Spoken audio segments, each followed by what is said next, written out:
Terima kasih bagi kalian yang telah mengklik video ini. Nama gue Ryu, and welcome to Red Room.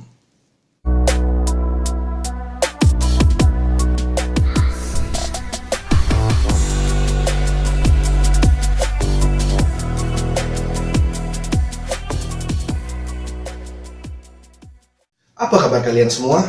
Semoga kalian dan juga keluarga selalu diberi kesehatan oleh Tuhan Yang Maha Esa. Di video kali ini, kita akan membahas pembunuhan paling fenomenal dan juga paling sadis pada masanya yang bernama Jack the Ripper.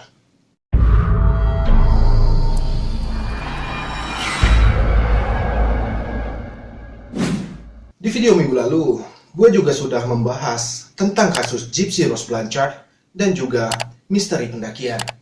Jika penasaran dengan kisahnya, langsung saja klik videonya di deskripsi. Oke, lanjut. Jack the Ripper. Bisa dibilang, dia adalah pembunuh berantai paling terkenal sepanjang masa, bahkan hingga saat ini. Para pecinta kasus misteri pasti sudah mengenal dengan sosok serial killer ini. Pada saat kejadian di tahun 1888, seorang Jack the Ripper melakukan pembunuhan secara mengerikan dan juga sangat brutal pada korban-korbannya. Selama lebih dari 125 tahun sejak kasus ini, semua detektif profesional maupun amatir sama-sama telah mencoba mengumpulkan misteri yang sama sekali belum terpecahkan ini. Namun tidak ada yang pernah mengungkap tentang pertanyaan siapa dan apa motif dibalik pembunuhan ini. Dan juga mengapa Jack the Ripper hanya menargetkan kelima wanita malang yang berprofesi sebagai tunasusila atau PSK. Kasus kriminal ini terjadi di distrik Whitechapel, London. Distrik ini adalah daerah yang kumuh dan tingkat kemiskinan yang tinggi. Sejumlah perempuan di sana terpaksa harus menjadi PSK untuk sekedar bertahan hidup.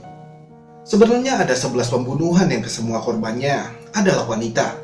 Tapi, polisi mengidentifikasi 5 korban wanita yang dieksekusi secara brutal oleh Jack the Ripper, yang disebut sebagai The Canonical Five. Mari kita masuk ke timeline pada saat peristiwa mengerikan tersebut terjadi. Yang pertama adalah korban bernama Mary Ann Polly Nichols. Dia menjadi korban pertama serial killer Jack the Ripper. Pada tanggal 31 Agustus 1888, sekitar pukul 2:30 dini hari di wilayah Bucks Row, Whitechapel. Kala itu, Mary Ann berdiri di lorong. Lalu, sekitar 1 jam kemudian, ia ditemukan tewas di lorong tersebut. Jasad Mary Ann ditemukan oleh seorang pria yang bernama Charles Cross.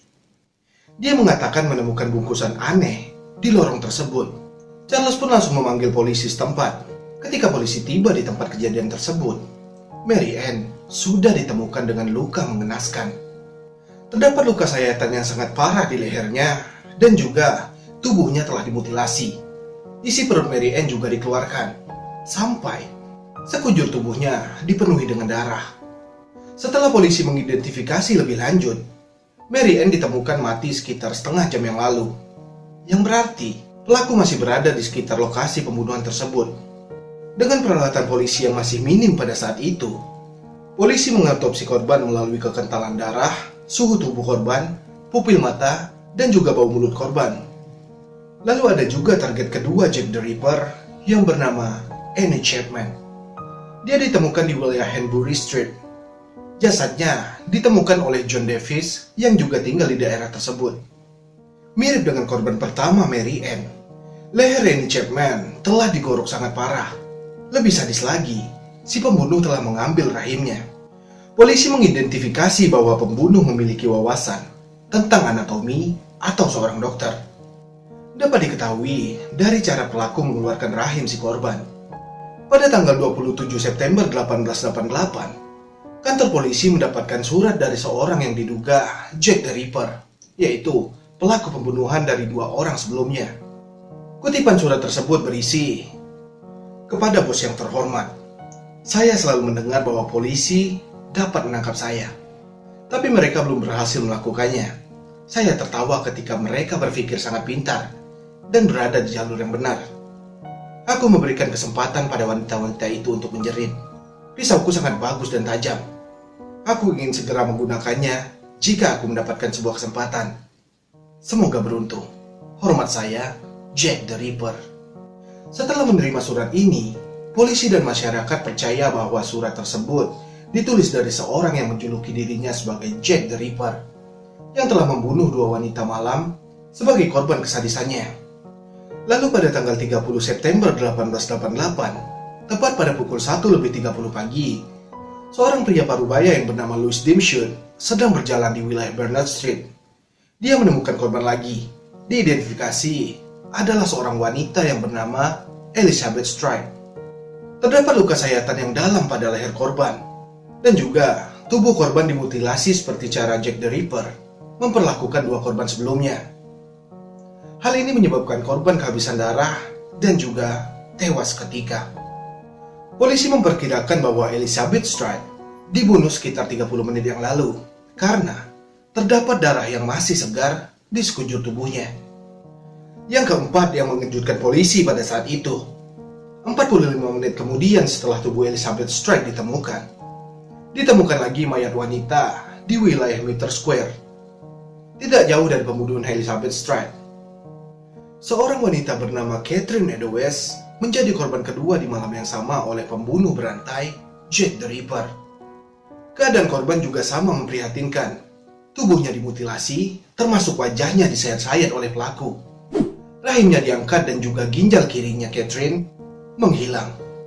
Polisi baru menemukan sedikit petunjuk dalam keseluruhan kasus ini, di mana ditemukan sepotong apron atau celemek milik Catherine Eddowes. Setelah Jack the Ripper membunuh Catherine, Jack the Ripper kembali ke lokasi pembunuhan Elizabeth Stride. Disitulah dia tidak sengaja menjatuhkan apron tersebut. Apron tersebut ditemukan oleh Alfred Long di sekitar TKP yang tidak jauh dari lokasi pembunuhan Catherine Eddowes. Sebuah pesan yang ditulis dengan kapur yang berbunyi, "The Jewish adalah orang-orang yang tidak akan disalahkan apa-apa." Kemudian keesokan paginya, sebuah kartu pos diterima pada 1 Oktober 1888. Dan surat kedua tersebut juga ditulisi pelaku yang mengatasnamakan dirinya Jack the Ripper.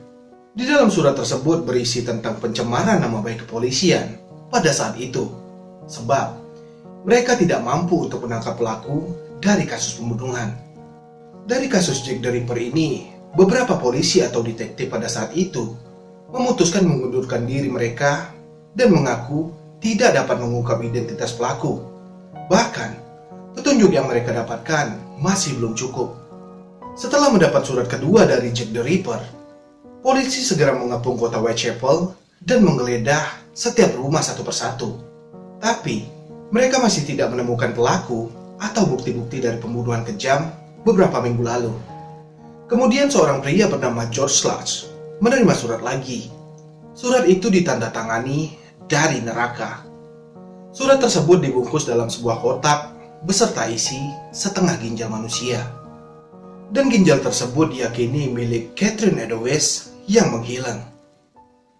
Gue gak bisa membayangkan bagaimana terkejutnya George saat membuka isi kotak tersebut. Yang kelima, terakhir. Pada tanggal 9 November 1888, tubuh korban yang kelima yang bernama Mary Kelly ditemukan di 13 Miller Court. Mary Kelly ditemukan di tempat tidurnya, dan pembunuhan Mary Kelly sejauh ini dianggap yang paling mengerikan dan juga mengenaskan. Karena tubuh Mary Kelly hampir dikuliti. Seseorang yang melihat pemandangan tersebut mengatakan itu lebih mirip pekerjaan iblis daripada manusia. Dari semua kejahatan kriminal yang telah dilakukan Jack the Ripper, polisi tidak berhenti menyelidiki dan mengumpulkan saksi mata dari mereka yang mengaku pernah melihat Jack the Ripper, si pembunuh berantai tersebut. Dari keterangan saksi mata, dikumpulkanlah visualisasi dari pembunuh Jack the Ripper dengan ciri-cirinya sebagai berikut. Yang pertama, dapat diasumsikan pelaku berusia sekitar 25 sampai 35 tahun. Lalu yang kedua, pelaku memiliki badan kekar dengan kulit putih dan juga berkumis. Yang ketiga, terlihat mengenakan mantel dan juga topi hitam. Lalu yang keempat, tinggi pelaku sekitar 167 sampai 170 cm. Tim Komando Kejahatan Kekerasan dari Scotland Yard menggambarkan Jack the Ripper dalam penampilan yang sangat waras, normal, dan mampu melakukan kejahatan kriminal yang luar biasa. Yang menjadi petunjuk kuat adalah tersangka Jack the Ripper memiliki kemampuan anatomi seperti dokter atau perawat. Terbukti oleh organ-organ tubuh semua korbannya diangkat secara rapi. Sir Melville Norton, Kepala Departemen Investigasi Kriminal, memiliki kecurigaan tentang siapa pembunuhnya. Dia juga membuat daftar yang akhirnya dipersempit menjadi 3 tersangka, yaitu Montage Johnson Druid. Dia adalah seorang pengacara yang mungkin memiliki paman atau sepupu yang berprofesi sebagai dokter. Dia diketahui memiliki ketertarikan dalam dunia operasi. Johnson juga tinggal bersama sepupunya di daerah Whitechapel, tempat pembunuhan sadis tersebut terjadi. Johnson pun dijadikan tersangka. Ibunya Johnson menjadi gila dan dalam sebuah catatan, dia menulis bahwa dia takut dia juga menjadi gila karena terintimidasi oleh keluarga-keluarga Johnson. Dia juga memiliki kecenderungan seksual terhadap para PSK di wilayah Whitechapel. Setelah pembunuhan terakhir, Johnson menghilang dalam waktu 4 minggu. Dia ditemukan tewas bunuh diri mengambang di Sungai Thames, Whitechapel, pada tanggal 3 Desember 1888. Lalu yang kedua, Michael Ostrov. Michael adalah tersangka kedua dalam daftar McNaughton. Michael adalah seorang dokter dari Rusia dan juga seorang penjahat. Michael pernah masuk rumah sakit jiwa sebelumnya karena kecenderungannya untuk membunuh. Karena polisi tidak bisa mendapatkan cukup bukti yang memberatkan Michael dengan kejahatan tersebut, akhirnya Michael dibebaskan dan dinyatakan tidak bersalah. Lalu yang ketiga, ada Aaron Kominski. Aaron berkewarganegaraan Polandia sekaligus juga kaum Yahudi yang tinggal di Whitechapel. Dia juga pernah menghabiskan waktu di rumah sakit jiwa pada tahun 1889 setelah tragedi pembunuhan tersebut. Aaron juga dikenal karena kebenciannya terhadap wanita, terutama para pelacur. Menurut McNaughton, penampilan Aaron cocok dengan deskripsi yang diberikan oleh polisi tentang kesaksian seorang pria di Mitre Square yang terjadi pada malam pembunuhan ganda. Polisi pun mulai menemukan titik terang dalam penyelidikan pada saat itu. Edward mengklaim bahwa celemek yang dibelinya di pelelangan tersebut mengandung bukti DNA Aaron Kominski yang membuktikan bahwa dia adalah pembunuhnya. Celemek tersebut ditemukan di tempat pembunuhan Catherine Eddowes. Itulah dia 3 tersangka dari pilihan McNaughton selama penyelidikannya bertahun-tahun. Menurut kalian, siapa pelaku sebenarnya? Tinggalkan komentar di bawah. Selanjutnya, teori ini dikemukakan oleh para ripperologis atau para orang-orang yang mengaku tertarik pada kasus Jack the Ripper ini.